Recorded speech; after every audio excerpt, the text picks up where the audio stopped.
I'm Steve from Pup, and these are the records in my life.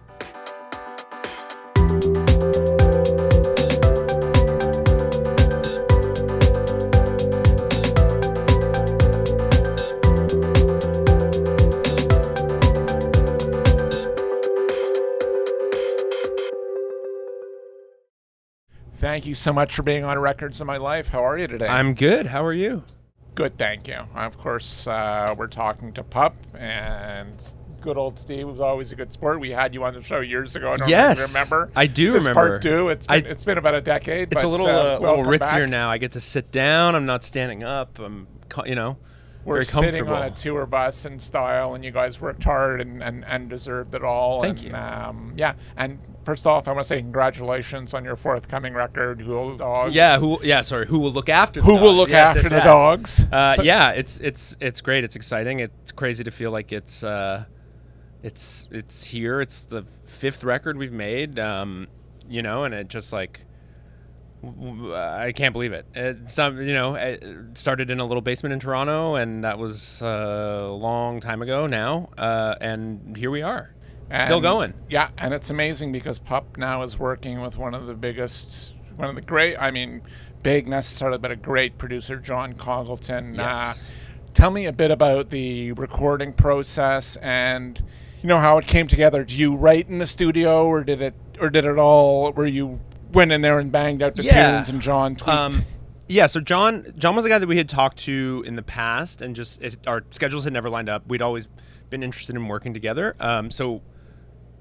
When we kind of started thinking about who we wanted to work with on this record, when it turned out that John was available, it was sort of a natural, like a no-brainer, And in the past, we've been like pretty slow moving in the studio. We make a lot of records. Like a lot of the first four records were made in kind of like 5, 6, 7 weeks, which allowed us maybe to get really, really granular with things, but also I think can kind of make you a little bit crazy in terms of like the actual recording process.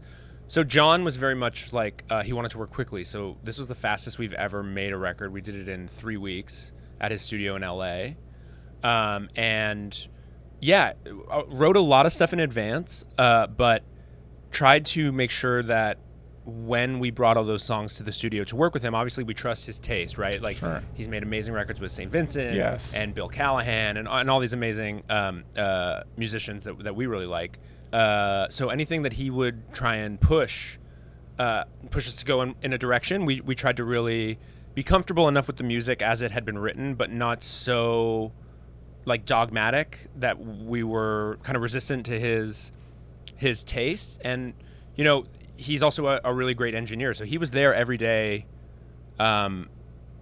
just like ready to go and just really positive and just like so creative and thoughtful.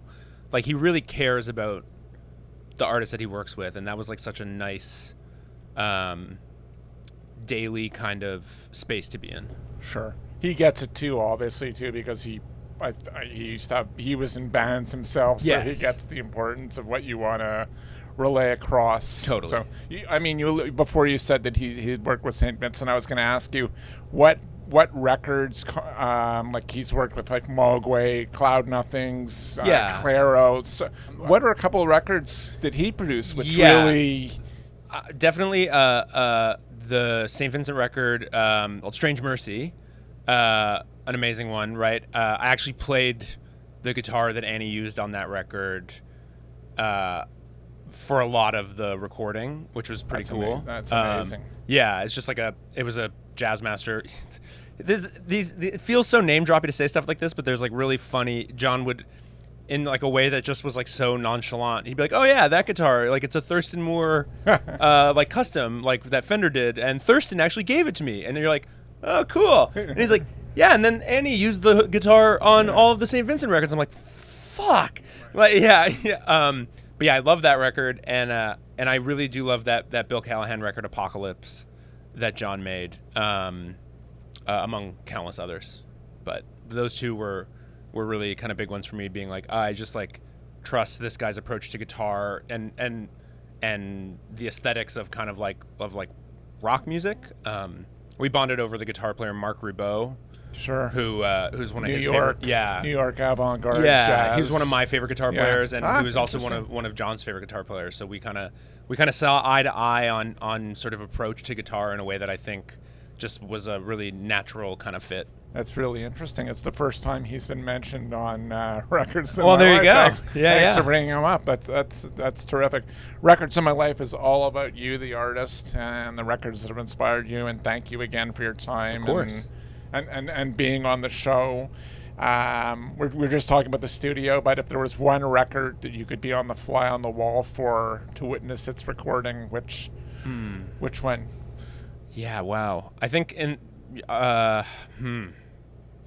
well, since we're talking about Marc Ribot, I mean, I would have loved to have seen some of the stuff he was doing with Tom Waits in the 80s. You know, like I think he played a lot on like Rain Dogs, and I think he's on Swordfishtrombones as well, but some of that sort of like classic like 80s. Yeah, so I would have loved to see him in that approach in those some of the, because those Tom Waits songs the arrangements are so idiosyncratic, and the instrumentation and kind of the way the music is communicated. And I feel like Marc Ribot's guitar playing is like a massive part of that. So it would have been nice to see how they would arrange and record that stuff. Did you ever get into the that New York label, the series of label that came out in the 90s and early 2000s? I think it's called Great. It's either called Great Jewish Music or Zack. Oh, Zack Records. Yeah. Still going on. So Yeah. John Zorn, who's like the head of that label, is who. That's how I found out about Marc Ribot kind of initially, and then realized after the fact that like, my dad like played the like Robert Plant and Alison Krauss Raising Sand record, and like Marc Ribot played on that record. So it's like, oh, this guy has been in the background of my like musical like record life for as long as I can remember, and only now am I starting to realize it's just the same dude on a lot of these records. But yeah, so I was lucky enough. I went to school in a small town in Ontario called Guelph, and there was like a crazy avant-garde jazz festival because one of the professors in the English department just wanted to start a jazz festival for like avant-garde music. And so I saw John Zorn and Marc Ribot as part of like Electric Masada, one of the like big ensembles there. They played just like in the little town in Guelph that I like went to school at, and was able to see Marc Ribot, and like it was how I saw like Nels Cline outside of Wilco, like, and all these really crazy, Anthony Braxton, and like all these really crazy. I saw the X, that Dutch post-punk band, like with Getachew Mercuria. So that was like a very formative time to kind of. I was like my brain was like a sponge when I was like 20, and I was getting introduced to all of this sort of stuff. That was just like the craziest music I'd ever heard. Very lucky to be exposed to that music. Yeah, It doesn't get like live, and it's very niche, obviously, too. Yes. And it's really it's a guitarist. I know that Mike Patton is also involved in that. That he loves that avant-garde. He's involved. Zack Pup's drummer is a big Mike Patton fan. Like Phantomas and that Mr. Bungle record, California. Those are big ones that we like to put on when he's. Mike Patton is. We could talk probably we could composing an Italian opera. Right? Yeah, it's cool. It's. I think one of the great things about just having access to so much music in this kind of world is that you can go back and revisit things. But I do think a lot of that music too is only kind of starting to get on streaming. Like Zack wasn't on streaming for the longest time, so like. I still had to listen to my CDs that I bought when I was like in college, or like for Valentine's Day a couple years ago, my wife got me an John Zorn like autographed copy of a record, like a vinyl pressing of a trio that included Bill Frisell and like Julian Lage. So it's cool. It's nice to see that people are still supporting that sort of the stuff that is sort of like in the cracks. And in the weird kind of corners of music. Here's a fun question for you. Richard Branson, not Elon Musk. Okay. Technology now is like their space travel is going to become probably pretty cheap soon in the next 10 years. Yeah. Invites you up. He says, Steve, you're a nice guy. despite the fact you're a Raptors fan, I want to take you up. I want to take you up on the rocket. What soundtrack do you take up with you? You got to bring Miles Davis to space, don't you? Like Bitches Brew or something. Yeah, something like big and psychedelic and just long and that you can kind of get lost in. Yeah. That's some good spacey music. Yeah. That's good. That's a good one. A dear friend of mine unfortunately got divorced recently, and he's getting back into the dating game. It happens to a lot of people, sadly, but he's asking me of all people for dating advice, and I'm like, well, I think music is a good thing. What's a good record? I'm not necessarily talking, to get the, what I mean. You can read between the lines, but a record to impress a woman and kind of be romantic. And that's another record, another question you could answer Miles Davis to. I won't. Yes. What's a record that I've been listening to recently that I just like, I don't know that I ever knew about it. I've started to kind of get back into like Aretha Franklin, but like her records, like obviously everyone knows the singles, right? Respect and whatever. But there's a record called Young, Gifted, and Black by Aretha Franklin that like every time I listen to it, there's like I pick up something new. But there's that song, there's a really great song, Daydreaming, on that record. Daydreaming and I'm thinking of you. Just like, but I feel like soul music, that's like, that's the most romantic, beautiful music there is, right? Like it all came from soul, blues and soul. Yeah. It's where it all originates from. Yeah. Give us a new record to you, a new discovery. It could be a brand new band, a young band that you've been obsessed with lately. I guess not new per se, but someone whose work that after seeing her perform live, I've been revisiting with kind of a different mindset is Niloufer Yanya. Oh yeah, sure. I saw Niloufer Yanya in Toronto a little while ago, and just like the restraint and the musicianship and the talent that was on display in that band, just every song made me like totally think about the records in a different way. But yeah, like My Method Actor, I think, is the one that just came out, and that one's amazing. And I just think like she's like a really, really interesting artist who's just pulling all these kind of different strings together into like one fiber in a way that I really appreciate. What's a good record? I mean, obviously we live in really interesting times, to say the least. What's a record to put a smile on? Just to escape the world for a few minutes, dance. Get an extra stride in their step, make them smile, dance. Oh, gosh, there are so many. I was just reading an article about ABBA. It feels like people are really just like ABBA is that music to me just makes me happy every time I hear it. Anytime I hear ABBA. What's the record with the blue cover? Disco's, that's sort of a perfect kind of dance, carefree, fun. It's super. Their music is definitely uplifting. Yeah.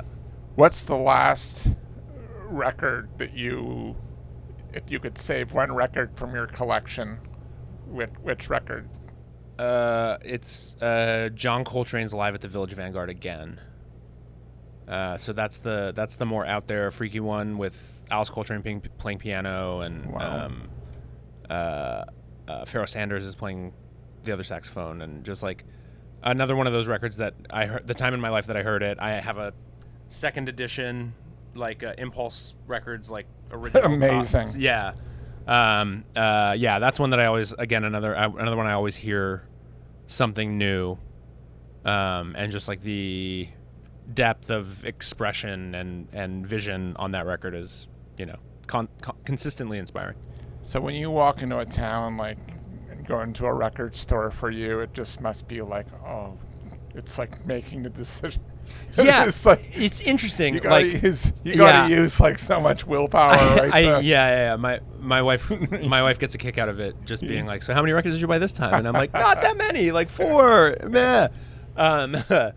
But it depends. I think I have had not that I'm a particularly picky record buyer. Like I have quite a lot of quite a lot of records, but I do think like the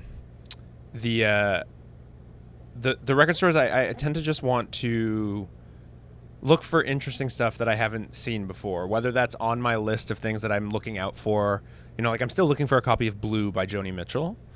I don't want to just buy that on Discogs. I want to like find it in the wild. Yeah, I think, but going to record stores is one of the ways you kind of find out about the music scene in the city that you're in too. Like that to me is as like important as like being able to find some stuff that you know, that I've been looking for. Thank you so much for being on Records on My Life. On to the speed round. Then we'll let you go and sound check and weed, water, or wine to listen to your favorite record or to write. Wine with the record, and a little bit of weed if I'm writing. Coffee with an artist, alive or dead. Coffee with John Prine. First record you think of your high school years. Yankee Hotel Foxtrot by Wilco. Words of wisdom for your fans and our audience. Take care of yourself and be gentle with the people you love.